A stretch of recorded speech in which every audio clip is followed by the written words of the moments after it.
বনাব লৈছোঁ আনাৰসৰ মিঠা চাটনি। তাৰ বাবে মই মিক্সি জাৰত দি লৈছোঁ কাটি লোৱা আনাৰসখিনি আৰু লগত দি ল'ম মই কেইটামান খেজুৰ।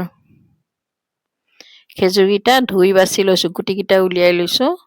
লৈ গোটেইখিনি মই মিলাই পেষ্ট কৰি ল'ম। কেৰাহীত তেল গৰম হ'বলৈ দি তেজপাত দুটা আৰু শুকান জলকীয়া কেইটামান দিম। শুকান জলকীয়া কেইটামান মই বেছিকৈ দিম, কাৰণ ইয়াৰ পৰা চাটনি জ্বলাটো উঠিব।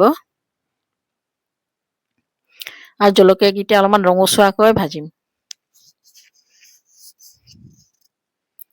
এইকেইটা ৰঙচুৱাকৈ ভাজা হ'লে মই ইয়াত দি দিম কিছু ক'লা সৰিয়হ আৰু লগে লগে পেষ্টটো মই ঢালি দিম।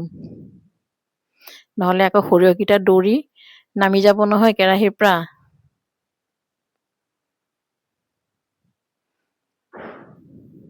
বাছ ইয়াত দি দিম মই আন্দাজ অনুযায়ী নিমখ,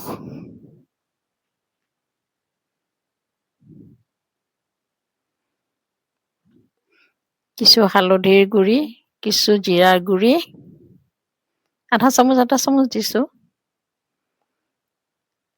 আৰু চাটনি ৰংটো উঠিবৰ কাৰণে দিব লাগিব কাশ্মীৰ জলকীয়াৰ গুড়ি।